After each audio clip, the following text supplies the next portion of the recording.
I'd like to call this meeting. Please join me in saluting our flag. I, United States of America, and to the republic for which it stands, one nation, under God, indivisible, with liberty and justice for all. Do we have a roll call, please? Mr. Pilsky is absent. Mr. Meehan is absent. Ms. DiVenezia. Here.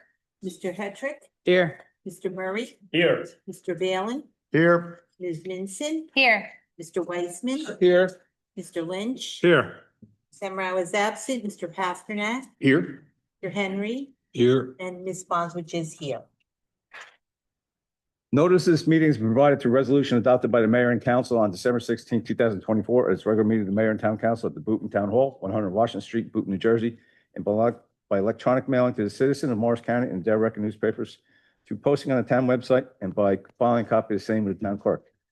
Members of the public were also permitted to submit written comments prior to the meeting via mail or email, which will either be summarized or read in their entirety during the public comment period. All public comments, whether during the public portion of the meeting or submitted beforehand, shall be limited to no greater than 3 minutes in duration. We'll now have a presentation from Appraisal Systems, Inc. We'll explain the process of going through the reassessment of the town of Boonton.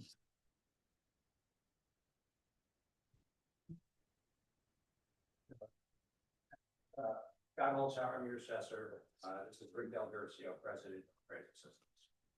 I want to break kind of take it. Is the microphone turned on? Microphone on? Is the microphone turned on? Yeah. Just gotta squeeze it and don't touch it again. Button. Yep. Yeah, we're good. All right. Okay, thank you all. So Appraisal Systems is a revaluation company. I know that you've been ordered to do a full revaluation by the Morris County Tax Board. The assessor petitioned the tax board to explore another option called a reassessment, followed by an annual reassessment, which can replace the revaluation order. We petitioned the board to do so. They agreed, they accepted. The State Division of Taxation also agreed and accepted to replace the revaluation order with what we're here to discuss today, which is a full reassessment, very similar to a revaluation, different in name only, really, to be put on for the 2027 tax year, meaning new assessments will be determined as of October 1st, 2026. So whatever the market becomes here in the town of Boonton through the year 2026, we're going to set those values based on that, not necessarily what values are today. Most importantly, what they are next year at this time and up to October 1st, 2026. After we implement the full reassessment for the 2027 tax year, we're going to be doing something that is new, but is catching on in a lot of other municipalities throughout the state, specifically here in Morris County and in North Jersey. They're following up that full reassessment with what I like to call a maintenance program, meaning the town spends a lot of money and goes through a lot of time and effort to redo the assessments as of that fixed date, October 1st, 2026. But as we all know, the market, it's a lot more tumultuous today than it was 10 years ago, 15 years ago, 20 years ago. Values are moving on a month-to-month basis, let alone a year-to-year basis. So in order to keep those values accurate as long as possible, we want to engage in a maintenance of this full revaluation the following year, 2028, 2029, and for the next 4 subsequent years.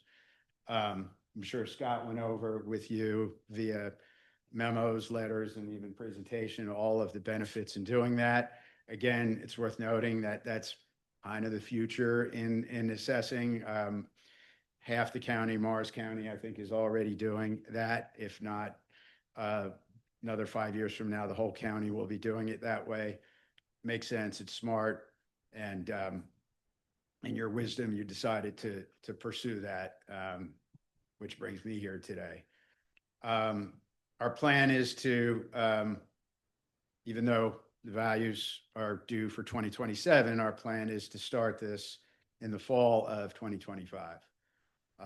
We'd like to send out introductory letters after, of course, it's discussed with mayor and council, the language.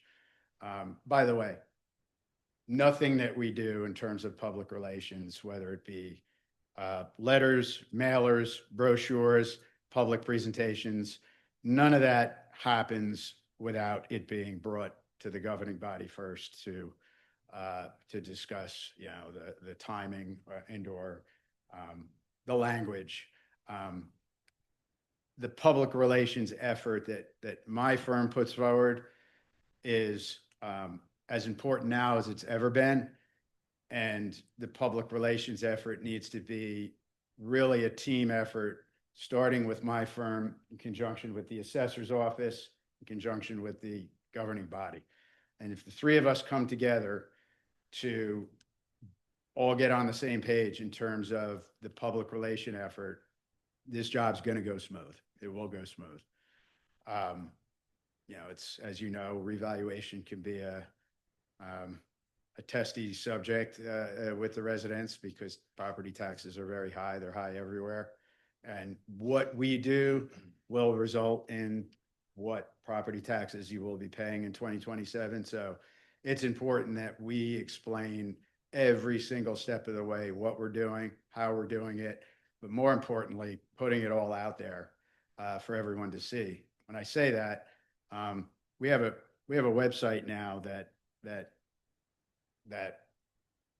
goes live the day we start the job. And in the beginning, it gives information as to who the inspectors are that are going to be working in the town, their pictures, their information, the timeline.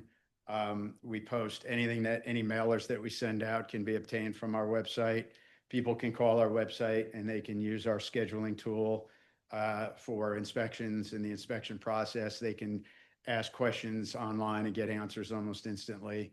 Our interactive website is a lot more sophisticated now than it was, say, even 10 years ago. And then that leads the public via this website to ultimately the preliminary valuations that we send out, which is when people really start paying attention to the process. And that kind of kicks off a huge effort on the assessor's office and myself to make sure that everybody understands how their house was inspected. We have information on your property record card that we share with people, go over it with them, what sales were used to arrive at value, what market factors were utilized to come up with this value. And it's kind of a back and forth during the process, not after the process, so that people kind of feel like taxpayers feel like they have some sort of input before the numbers become finalized.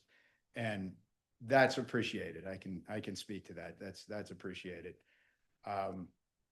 And then, of course, once those values are implemented in 2027, as I stated before, we kind of start that maintenance program so that if there is something that happens in the spring of 2027, like a drop in interest rates or an increase in interest rates or some type of market force that creates either the entire town or a subsection of the town to move either up or down, the assessor and I will address it almost instantly and account for it like that year. That's why I like this program.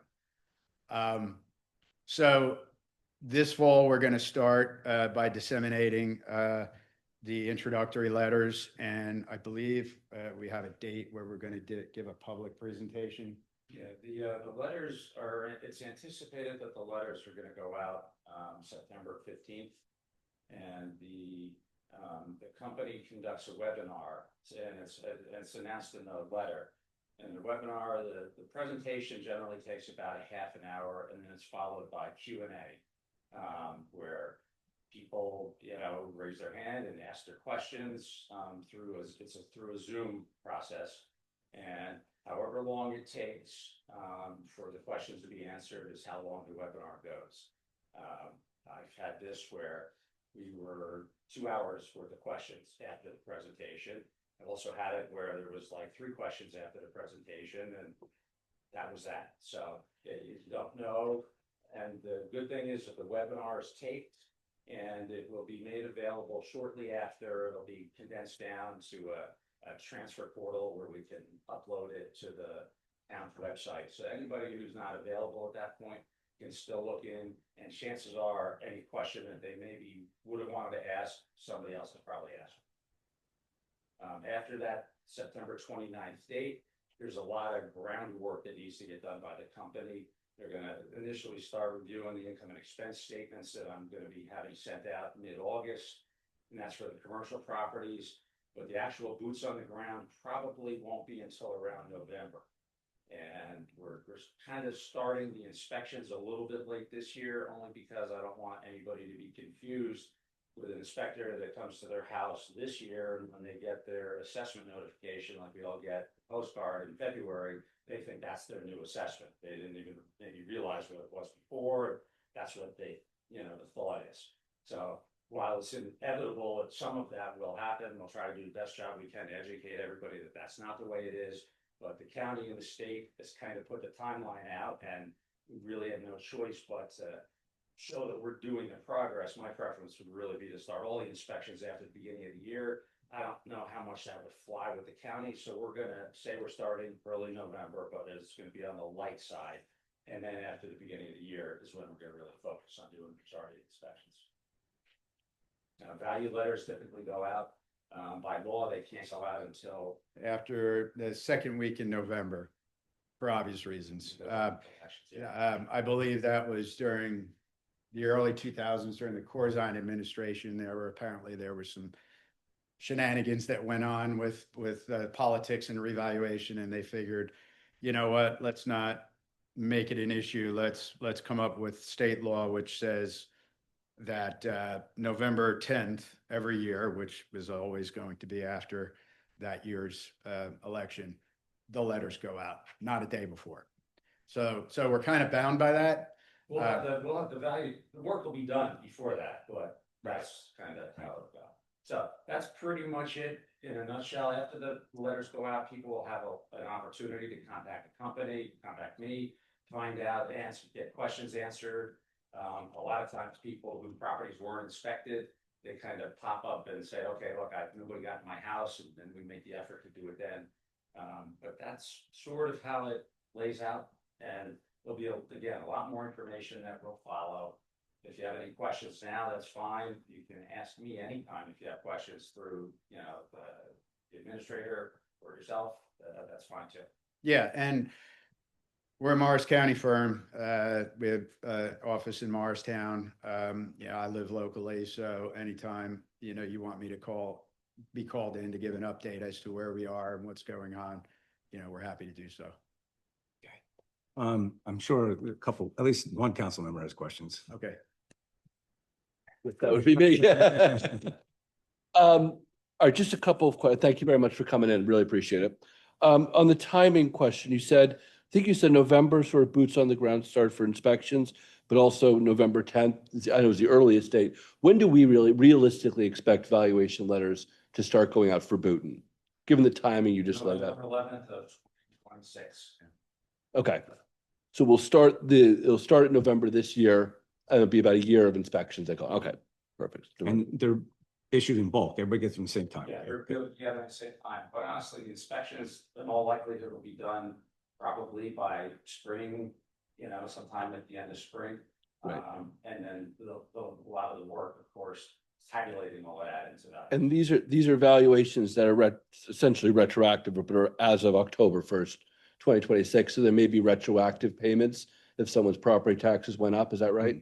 Well, the new taxes will start as of 2027, although people don't see that in their tax bill really until the new bill goes out in July of 2027. Okay. So the first 2 quarters of tax payments that they make in 2027 will be based on you know, the bill that they got in 2026, which estimates the first 2 quarters of the following year. Got it. Okay. Yeah, I'll speak to that. That's been a little bugaboo of mine over the years in that it's very hard for me to explain to taxpayers how that works in that the assessments are going to be effective as of January 1st, 2027. The problem is that tax bills get printed every summer and you get your 4 coupons. So the 3rd and 4th coupon that you pay will be based on the numbers prior to my numbers being implemented, which means that they're going to get their new assessment and then they're going to calculate what their new taxes are going to be on their new assessment.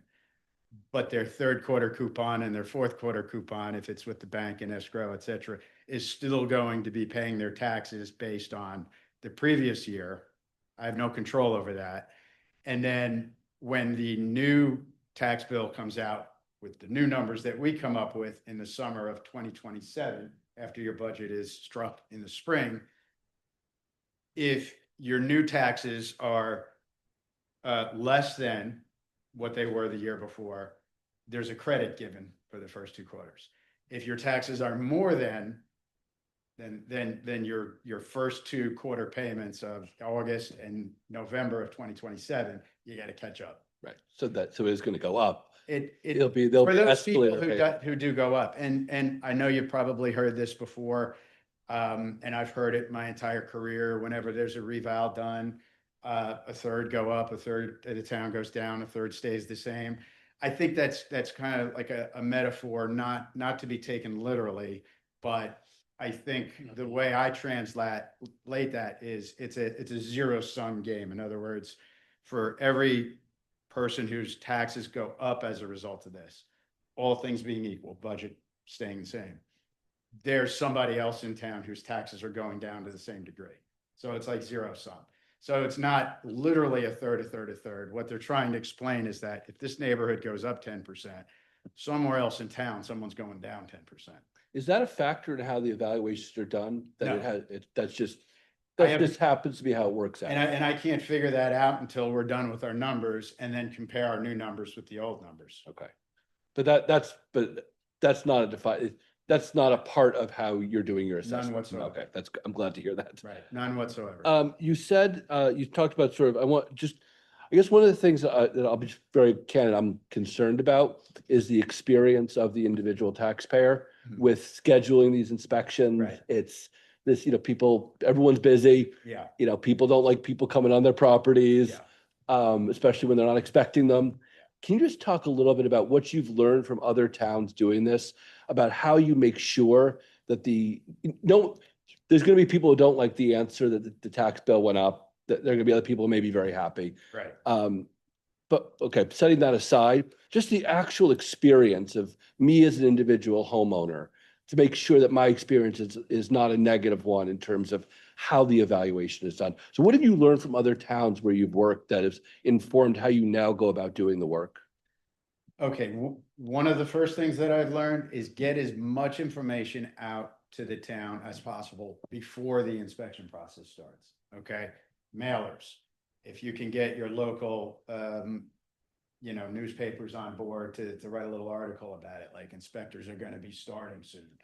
Have something on your town website which says reevaluation is starting soon. Okay, have a webinar like we're having where we can have an outreach and then put it on the website so people can see it. The more people that see what's going on with respect to the reevaluation through all these different media channels, the better it will be before the first knock on the first door takes place. Okay. And sorry. Once we start knocking on doors, after we put as much information out there as possible, of course, there's still going to be some people who just aren't paying attention to any of what I just mentioned. They can then, if the person knocks on their door and it's not a good time, they can reschedule for us to come back. Is the knock happening is there prior schedule that happens before the knock on the door? It's a general schedule. based on a mailer and based on information, you know, that we put on our website, like our inspectors will be in this particular area and this particular, between this particular week and this particular week. The problem, The website, if I just interrupt, is very good because it actually, not only does it let the public know and the website's updated frequently in terms of the inspectors are gonna be over in this area. It also says who the work has been assigned to so that somebody can see it's Inspector 15 and they can actually look and see Inspector 15 is Bill Smith and what he looks like, et cetera. So they know the person knocking on the door, they're kind of anticipating who it is. Again, you can't hold everybody's hand, you know, information, you know, can be offered, but somebody on the other end has to be answered, you know, received. Yeah, is the website in multiple languages? it could be. We have a lot of Spanish speakers Yeah, in oh, our, so I think, yes, it can be. And the mailer that goes out also can be. So my firm has worked in municipalities that are predominantly Spanish. We did several municipalities in Hudson County. We did Union City, we did North Bergen, where 75% or more are Spanish speaking. City of Patterson, which we're doing right now as we speak, and we'll finish at the end of the year.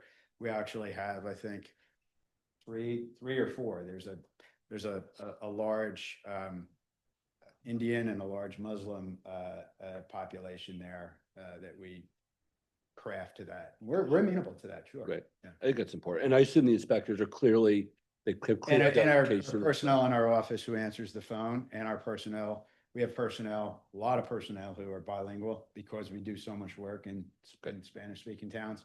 And our, I think, 4 out of the 5 girls answering phones in my office right now are bilingual.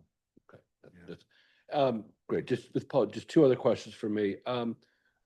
In terms of the impact of future development, so I think, you know, of one specific, our planning board just recently approved a settlement, which is going to be, you know, result in a rather large development that's happening in one part of the town. How much does future development come into play when you're doing these assessments? I think it's important, yeah. You know, I've always said the more new ratables that come into a municipality while I'm doing the reassessment only helps me in terms of the tax shifts. Because, you know, when I said zero sum before, that's under the assumption that I'm using the existing ratable base and moving it around. But if you bring new ratables in via a large office building or a new development, that gets baked into the equation to everybody's benefit. Even if it's not completed yet, if it's just been approved or it's in progress? It depends on what the previous land assessment was. If it was just raw land and assessed as such, and then you got approvals to put a couple hundred units on, does it increase the land value? Absolutely does, yeah. Okay. I think the take here, if I may, is the perception of some of these homeowners who believe that their property values may decline because of their proximity to this new development. That's right. Is this a like It's the high density, it's, well, high there are density towns- affordable housing? Well, there's 17 units, no affordable units on site. Oh, okay, good. I know in some of the towns that I'm working in, you know, the problem with the affordable housing is that, you know, these units come in and they're set at an extremely artificially low price because they're based on income and it's affordable housing. And so in terms of ratables, they don't bring in that much, but that works. That's the controversy now with the Mount Laurel and the public As housing. far as the impact though, it's be the same thing if they built a trash composting facility next to a residential development. That's taken into consideration after we know what the impact is. The thought of it seems like it has impact. When we see sales that come out of that development, we'll be able to measure the impact. Right. Got it. But right now, it's just the thought of it. Got it. So Well, in year 1, we may not be impacted, but when the modification of follow-up years, that's where that really. That's that's what I was trying to get at. and that's a great example of why doing the follow-up is important, because if you go to the towns that in the past that have done the one and done, you spend all this money and you set these values based on factual historical sales. And then something like that happens a year later, which affects it, but then The problem with adjusting assessments after a revaluation when you're not doing a program is it's like a one-way street. Anyone can appeal to lower, but the assessor is extremely handicapped and then when only individual properties lower through the appeal process, that just wrecks the uniformity of a town and to the detriment of all the other taxpayers. Just one more question for me. As part of this process, one more question. I guarantee you I'm going to have a lot more. As part of this process, are you also looking at tax exempt properties and the usage of them to make sure that they still qualify under the various tax exempt statutes? Oh, yeah, absolutely huge. How do you assess usage? Well, the assessor sends out a document called a further statement every year or every 3 years, I think, right?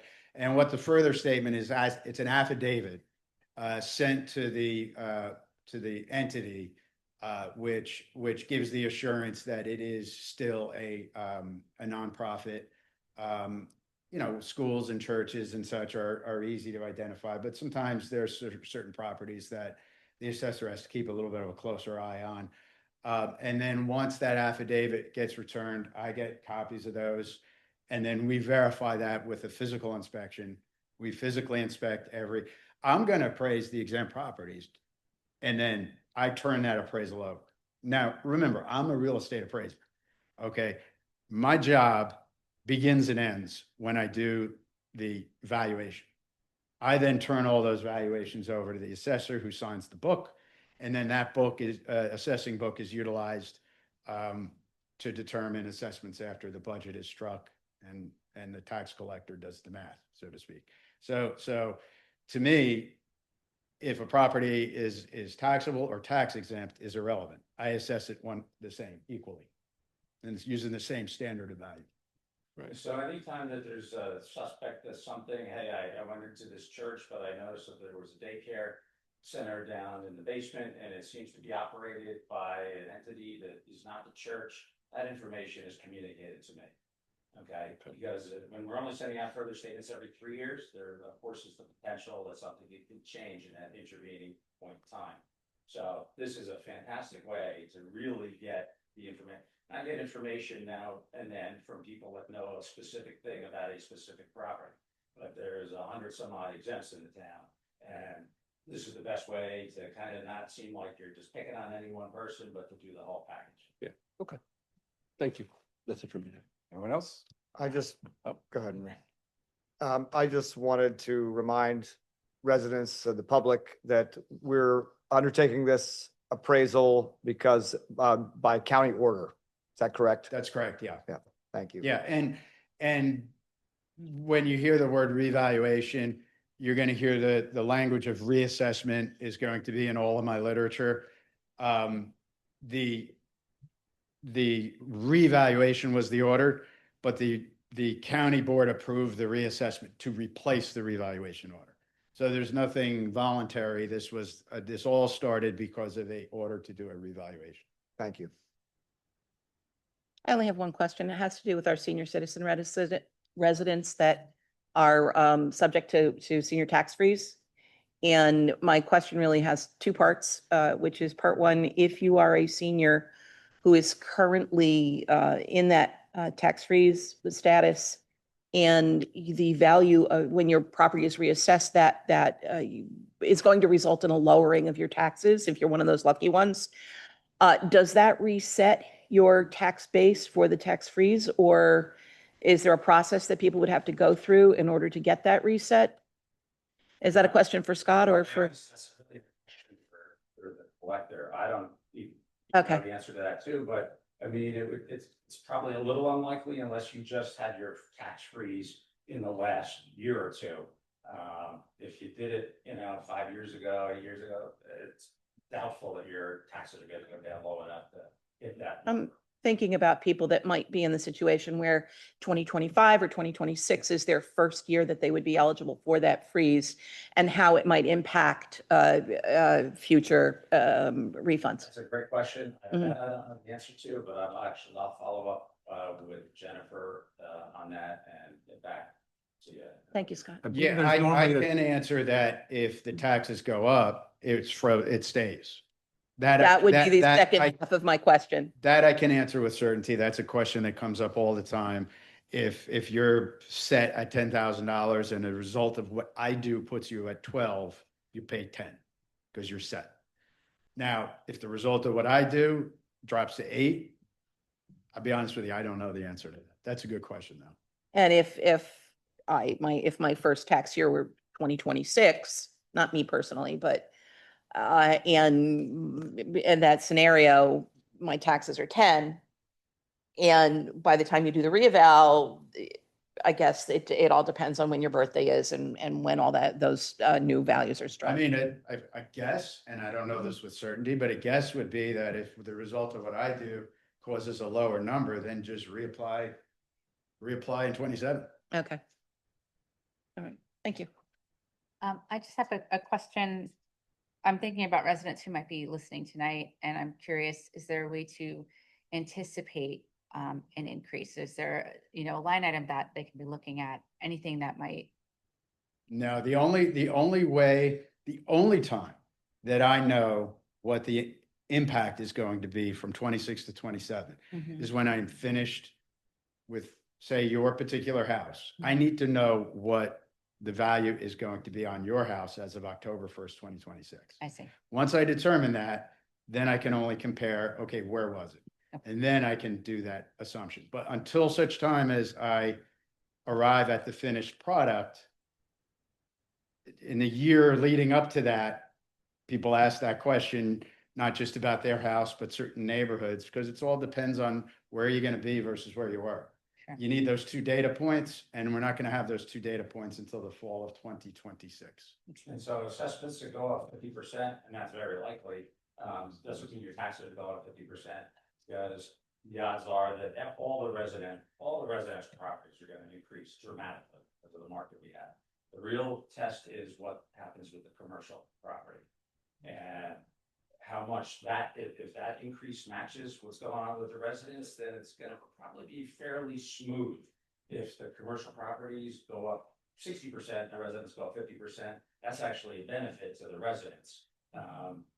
And, of course, if they don't come in at that number, then, maybe a little bit more of the tax burden overall falls on the residential properties. Again, we don't know that right now. The goal is to try to keep it as smooth as reasonable.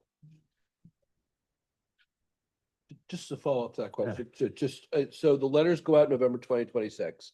If I'm a resident, I get that letter and I disagree with it for whatever reason, what's my window to appeal or to You'll have provide input? You'll have around 2 months, okay, of intense back and forth with appraisal systems.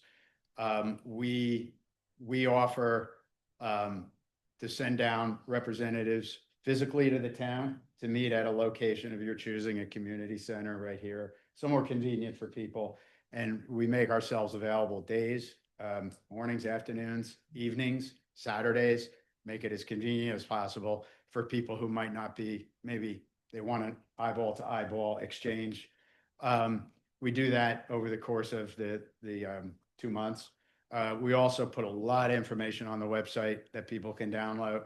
And it's more than just viewing information on the website. It's an interactive in that a lot of people will call and ask for their property record card. We send it to them right away. They look it over, they ask questions. We get on the phone with them, or we have email exchanges with them. And a lot can happen back and forth in that 2-month period. Just for full disclosure, it's really not 2 months. It's probably 6 weeks as a functional matter, because at the end of the year, the way the holidays work, and the county board is pretty militant about the tax book being done by January 10th. So it's close. But the window though for filing a tax appeal, because it's now a reassessment or revaluation, has extended a month. For everybody, previously, it's always been April 1st. Now that this program is going into effect, it's May 1st. People get a little bit more time to really digest that. I just think it's really important for all of us to be aware of that window to make sure that people don't inadvertently miss it. So that's The really holiday approaching there too. exactly. And I don't know if other towns have done this, but to the mayor and Mr. Henry, there's a way to set up a direct hotline or email address or something that anyone throughout this entire process has questions or concerns, an easy way for them to come directly to the town as well. I think that would be really important. One of the things other towns have set up is, simply you get your IT guy to just put a button on the town website. You click the button and it redirects you to our website, which has our page specifically set up for this town to do, and all the information for this When town. the values are completed, their site will show sort of a table / spreadsheet that has everybody's values on it. So a lot of times it's like, okay, my value is X, and you don't know what to make of it, but you think you should be a little less than your guy on the right and a little more than the guy on the left. And, it's a good way for people to kind of, they may not know that their number is correct, but they know that their proportion is correct. My like 50% of people, I'm making this number up. I have no idea what it is, but 50% are going to get the letter, really look at it, maybe 20%, and then 50% of people it's going to go into a stack of mail, and they're not going to realize their taxes went up until January or February. And I just think it's up to all of us to be as proactive as we can to make sure people know. That's it. Yeah, well, the other thing I do, and it's worth noting, is I actually I told you that once I know what the new number is, and I know what the old number is, obviously, I put a tax calculator front and center on our website. And what that does is it asks people, enter in the new number you just got on your letter, enter in your old number. I give you the means to look up either one.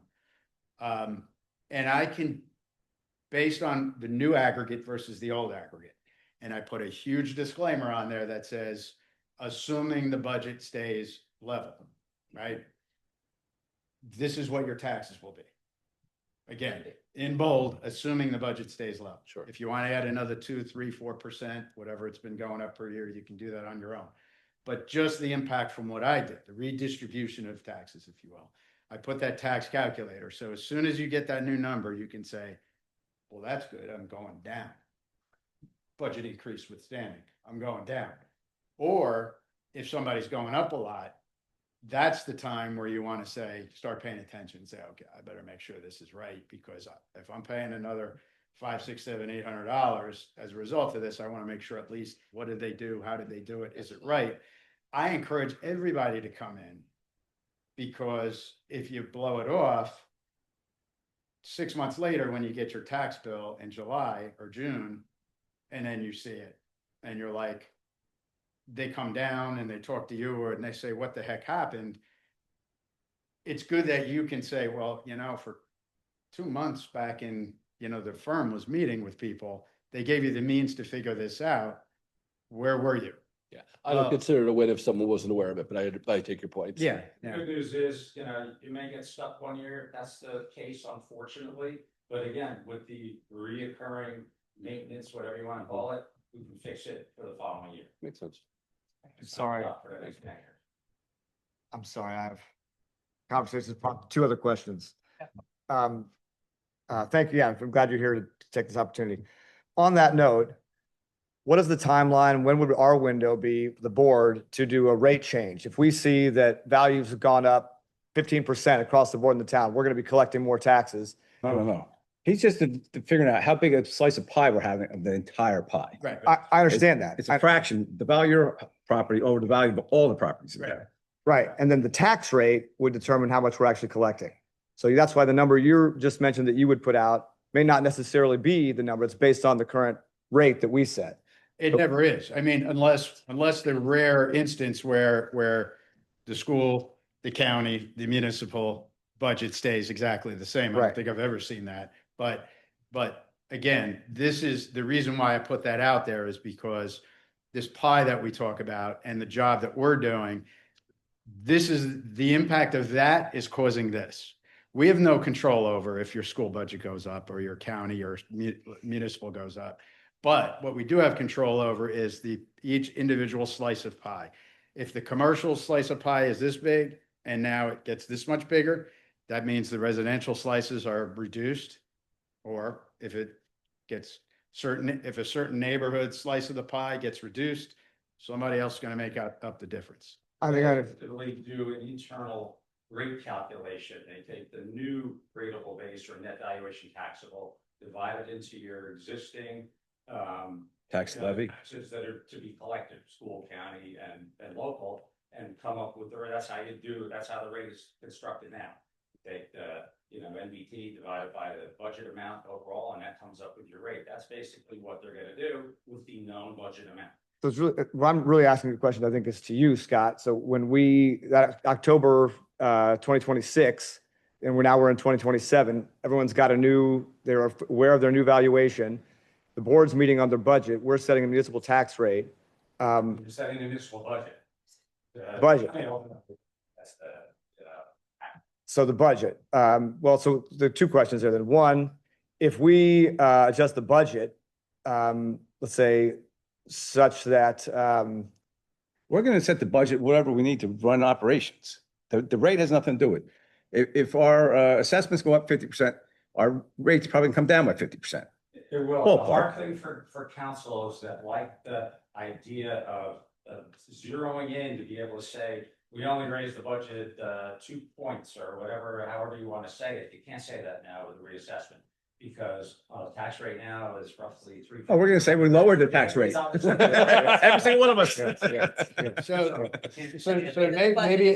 maybe if I'm hearing you correctly, I can answer it this way. What I commonly do in a lot of municipalities, and I'm certainly would offer to do it here, is around November 10th and just prior to the letters going out, I can come back here and I can disseminate a document to you, which is what I call a tax impact summary. It's going to be one sheet of paper. It's actually going to have a pie chart on it, and it is going to show you plain and simple what just happened. Okay. All things being equal, here's what's happening with the residential. Here's what's happening with the residential by neighborhood. I could even break it all the way down to individual taxes on a spreadsheet for you. Here's what's happening between commercial and residential, and lay out certain scenarios. Your average taxpayer is paying, X now, and they're going to be paying Y after the reval. If you go on my website now, you can look at some of the other towns that I did, and you can see this tax impact study. It's very useful, and it'll really paint a picture for you, so that when the letters go out, you have an idea of like the impact of this thing.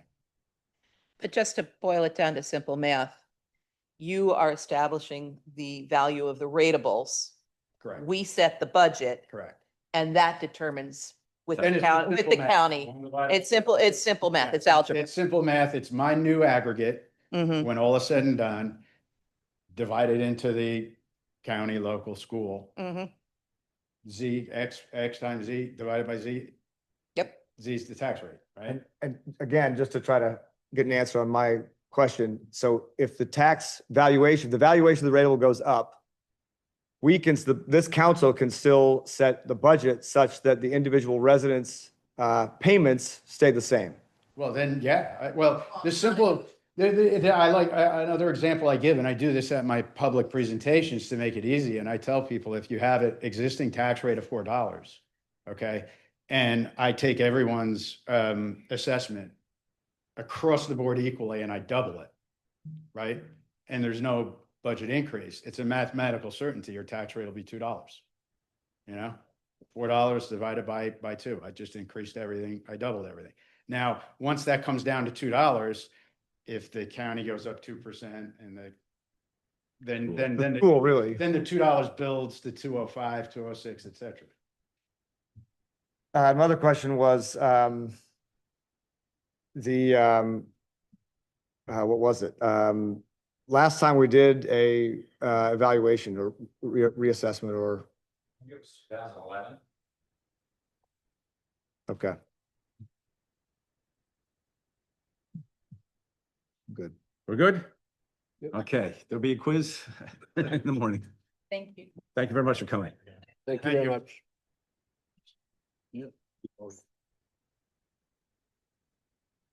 We'll now move on to our various committee and administrative reports, starting with our administrator, Neil Henry. Neil? Thank you, Mayor.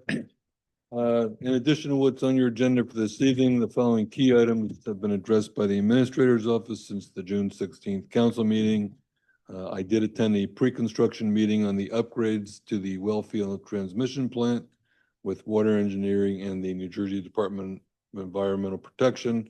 Estimated notice to proceed date is anticipated for next week, July 28th. Also attended a presentation from a distributor for a major water meter supplier as we begin to assess the type of meter we're going to be bringing in. A second meeting is planned with yet another supplier before the end of the month. Also distributed an RFP for a paid-to-park system for all public parking. Proposals are due back by July 29th. I've been in touch with several suppliers to advise them of our solicitation of an RFP, which has resulted in the distribution of same to these suppliers. Also had a Veterans Banner Committee to discuss phase 2 of our veteran banner program. Also want to note that enforcement of the trash code continues. 13 summonses and 11 warning tags were issued for the month of June. And to date, for the month of July, 9 summonses were issued, along with 33 warning tags. And as typically the case, work continues on managing the matters related to various matters of litigation and personnel. It completes my report for this evening. Thank you. Any comments or questions for Administrator Henry? Thank you, Neil. Seeing none, we'll move on to DPW. Chair is Councilmember Balin. Thank you, Mayor. Last month, DPW committee met. We reviewed schedule for paving. We discussed Main Street garbage issue. We talked about following up with the zoning official on checks for and ordinance changes that might be opportune for ensuring that landlords are providing adequate garbage on site, garbage collection space on site. We looked at damage to the Grace Lord Park trails and worn out interpretive sign. Also, administrator is going to follow up with committee to see if there's other funding for, or if we're on the hook for replacing that interpretive sign. Councilmember Hetrick raised a number of items, possible initiating programs for street tree replacement, removing invasive species and planting or nurturing native species within our parks and I think town-wide even. And then also looking at a possible textile recycling program, third party at no cost to the town to provide collection for recycling clothing or other textiles. And then we also did have one late ad on a placement for a gator, I believe for the rec department. And we're going to follow up on where we could place a shed if we could use the squad, Booton Kiwanis trailer. That was our agenda. Thank you. Any comments or questions for Councilmember Balin? Yeah, regarding the worn out sign, the interpretive sign, I believe that the Canal Society has been very helpful in the past in providing grant funding for those signage. So you might want to reach out to them. Yeah, thank you. We did Yeah. discuss that. Thank you. Yeah, Joe McKasick would be your contact. Thank you. Sure. Moving on to Finance Personnel Administration, Councilmember Weissman. Thank you, Mayor. Mr. Henry touched on a couple of things. There's a number of resolutions in here related to some change orders and paving and other work that the committee vetted and approved to come before the full council. And I'm also really thrilled and just want to thank, I know there's a member of the fire department here, but resolution 25-162 in the consent agenda, purchase of a fire truck, a lot of work went into making sure that was I think the right vehicle that was cost effective and really a lot of work went into getting to this moment. So it's just a few lines on a resolution and a consent agenda, but a lot went into it. And then the finance committee, we spent a lot of time, obviously, just in thank you to our amazing fire department for all the work that you do every day, and also all the work, all the research and all the work that you did to get to this number with this truck. So really thrilled to have it here on this agenda. That's it for me. Thank you. Any comments or questions for Councilmember Weissman? Our next two, Police and Recreation, are both generally administered by Councilmember Meehan, who was unable to join us this evening. Moving on to Planning Board, Councilmember Murray. Thank you, Mayor. Last meeting of the planning board was July 10th. At that meeting, the Whispering Woods hearing for the Park Woods development was heard. After the testimony was presented and commented on, the previously negotiated summary agreement was voted on and approved by the board in a 6-3 vote. That concludes my report. Thank you. Any comments or questions? I'm not going to make any comments. I'm just going to just a couple of questions. Sure. In terms of things like sidewalks, You know, I know that'd been a previous part of the conversation. Is there any work that they're gonna be doing around any of that, any concessions that they made? Well, there was a 6-3 vote. You're sitting on the dais with two of the No, three. I had a hunch I was, so. So and unfortunately, they really, the only change was, I think they went from 4 to 3 buildings. Right. The affordable units will not be built on site. They're going to make a cash contribution to the town. Apparently, some of the walls may be small, maybe smaller, but they'll still be probably a fence at the most. Okay. I believe it was, I'm speaking out of turn a little bit here, but I think it was a consensus of the majority of the board that had we continued with appeal, we were going to get the original version. So they felt that while this was generally not wanted and had been unanimously denied on multiple occasions, that this was less offensive than what we may have ended up with. We could agree to disagree on various things, but that's, I appreciate that. So, in terms of trees, I mean, we've had multiple versions of a tree ordinance. There was no tree ordinance and there was, then there was another one. What, do we have a sense of what they're bound by? I know there's plans call for taking down a lot of trees in order to make this There property. was a bunch of questions on that as well, and because there wasn't the applicable our tree ordinance was not in effect when this was approved, they didn't feel they were bound by that. They were gonna do a tree survey, and there is some replanting, but not as to the same number that exists now. So this wasn't ultimately considered a new application. Correct. Right.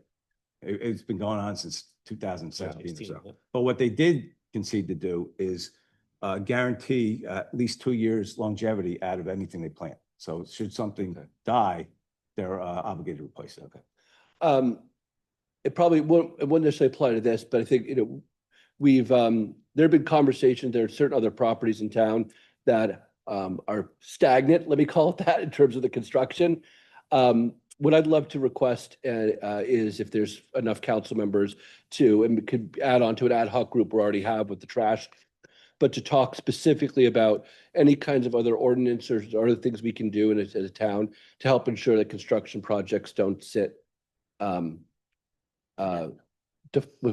lost the word. Yeah, why don't we add it on to that If- existing committee? Great. I just wanted to bring it up here, make sure we're good with that. Thank you. Thank you. Of course. And then we have another addition, the Board of Ed, Councilmember DeVeneza. Thanks, really quickly, because Board of Ed only meets once per month in the summer, as do we. Board of Ed met last Monday, and there were 2 items of discussion that might be interesting to members of this board. And the first one being that the staffing for all the schools is complete, except for, I think, 1 outstanding position. And the roof replacement project on the auditorium wing is progressing, and weather permitting, they hope to have it completed before the beginning of the school year. Thank you. Any comments or questions? I actually have a question. Yeah. Wasn't there like covered parking that had solar panels on top? Has that Right. been removed? Yes, it's been removed. As Okay. were the solar panels on the roof of the building, which is one of the things that was causing some of the damage to the roof that's being repaired at this point. They had reached pretty much the end of their useful life. There was maybe a year or 2 left on that, and they were going to be removed anyway. And so the approval was given by whomever granted the original project to have them removed early. And is there a plan to replace them? Or I no? am not aware of one. Thank you. Sure. Moving on to the consent agenda, resolutions 25-152 through 25-168. Can I get a motion to open these up for council discussion? So moved, Balin. Second, Murray. All in favor? Aye. Anybody have any comments or questions on any of the items on the consent agenda? Well, I would just like to offer my thanks to those who have volunteered to the fire department, and my congratulations to Ian Hartman, pending his completion of all the other training that he has to do to be stepping up as a municipal police officer. Here, here. Anyone else? Then I would close that and call for a motion to approve. So moved, Vincent? Second, Balin. Roll call, please. Yes. Yes. Mr. Hedrick, Yes. Vincent, Yes. Murray, Yes. Westby, Yes. Yes. Unfinished business. Ordinance 12-25, public hearing, proposed adoption. An ordinance amending Part 2, General Legislation, Chapter 130, Section 130-22, solid waste within the code of the town of Boonton. I would like to call for motion to open this up to the public. So moved, DeVenezia. Second. All in favor? Aye. Aye. Any members of the public wishing to discuss this or make a comment on this particular ordinance, please come forward and the mic is yours for the next 3 minutes. Seeing none, I would close the public hearing and make a motion to open this up for council discussion. So moved, Balin. Second, Murray. All in favor? Aye. Anybody have any comments or questions on this particular ordinance?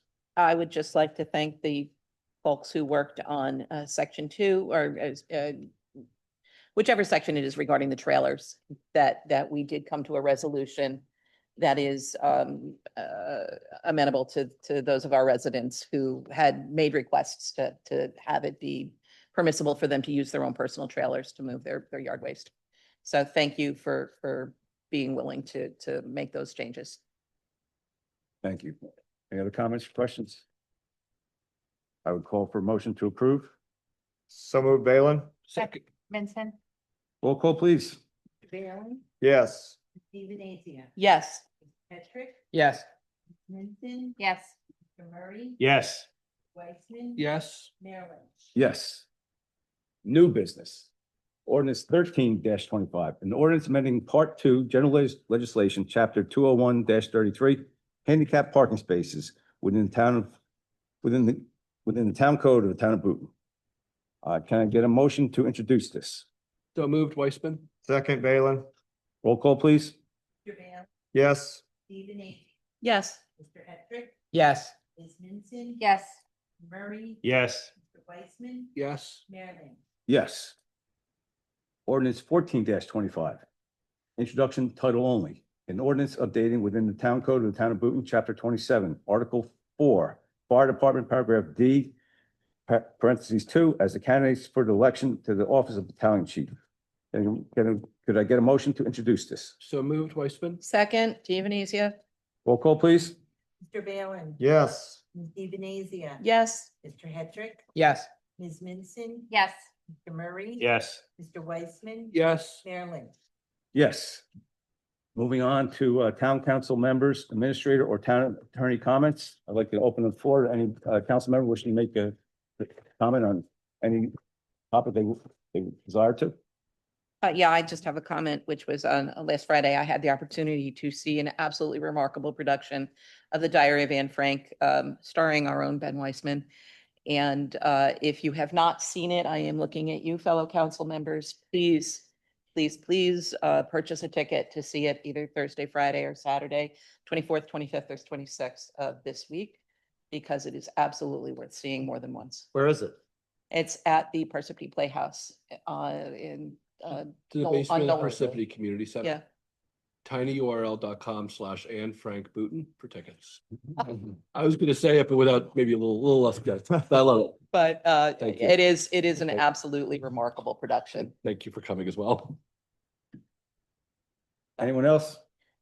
Real, Oh, okay. Jake. real quick. So August 6th, the Green Team is hosting a seminar on backyard herbalism, which is just finding little home remedies with things that are already probably in your yard and you don't even know have some medicinal properties to them. That will be June 6th at the Makerspace in the Boonton Homes Library, August 6th. Thank you. At the Makerspace in the Boonton Homes Library at 6 p.m.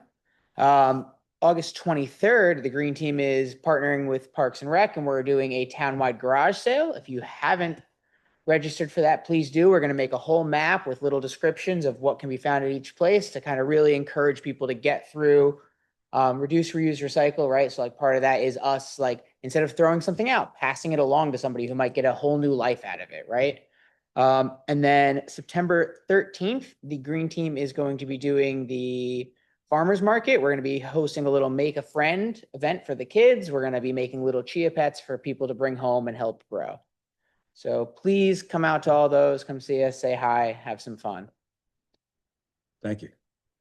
I just want to thank our administrator, Henry, and our zoning inspector, zoning officer, Laverty, with their help, with the resident who was having some issues with her home, with her neighbors, and their prompt action. She was very relieved very quickly. So thank you. Thank you. Can I close this? Yeah. I have something. So tonight is my last meeting as a council member. I am resigning. My family is relocating to Florida. And I know it's late, but I would like to take a moment to express some final thoughts as your councilwoman. This next home will be my 17th home in my life. I've moved a lot. I've seen a lot of places. I have never seen anything like Boonton. It is one of the most beautiful places I've ever lived. It is the natural landscape, the friendliness, the small businesses, the generational homes and families and stories and history, the care, the protectiveness, all of it's here. And Boonton should be proud to be Boonton. So I'm very, very sad to be moving and stepping down from this position and to not be working for Boonton in this capacity, because it's been a great, great honor. I've been very, very proud to be a part of this. If I could say something to all of our residents, here's what I would say. I think that Boonton has been a platform for the national conversations that are happening all over our world. And I think we have the potential to move into becoming an icon for the national conversations that are happening. I think that we can become the model for really excelling in civil discourse, where we truly do allow for an entire table of people who come from various backgrounds and points of views and convictions to really share in the conversation, to take care of one another as neighbors, to allow for differences to be there because they are there, and to be a constant source of support anyway. I think that is Boonton's potential, and I think my hope is that we continue to move into really being the role model for really the rest of the world, because it's rare. It's rare what we have here. I invite our Boonton residents to vote. Come out and vote.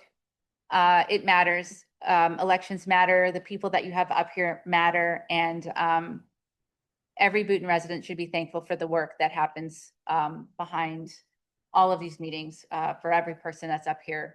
Lots of hours, lots of conversations, some heartache, and some really, really nasty emails. And I think that everyone should be proud to take a part in that. And the last thing is that we have a really inhumane apartment building, I think on Plain Street. And it was my hope when I got this position, I thought, if I'm here for 10 years, that's my project. Because every single place in Boonton should be beautiful. That should just be a non-negotiable. Our residents deserve to be living in beautiful places. And so I just put that dream out there for whoever becomes the next council member, or for this council.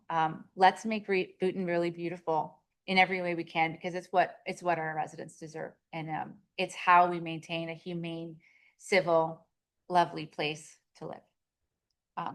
So thank you for allowing me to be here, and thank you, council members. I will very, very much miss this. And thank you, Mayor, for being an excellent mayor. I'm really grateful. Anyone else?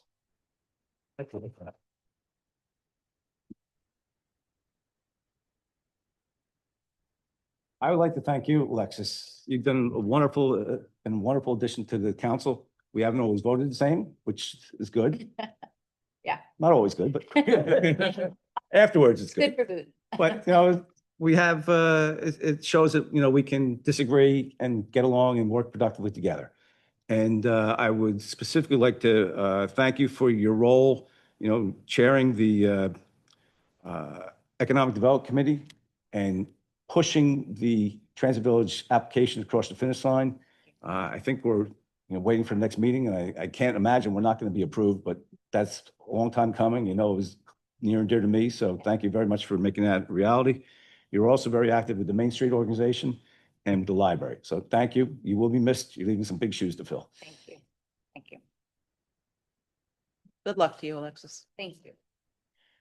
Moving on to the public. Any members of the public wishing to make any comments, please come forward, introduce yourself, and the floor is yours. Seeing none, we will close that part of the public session. Elizabeth, are there any emails? There are none. Then can we make a final motion to adjourn? So moved, Vincent. Second, Balin. All in favor? Aye.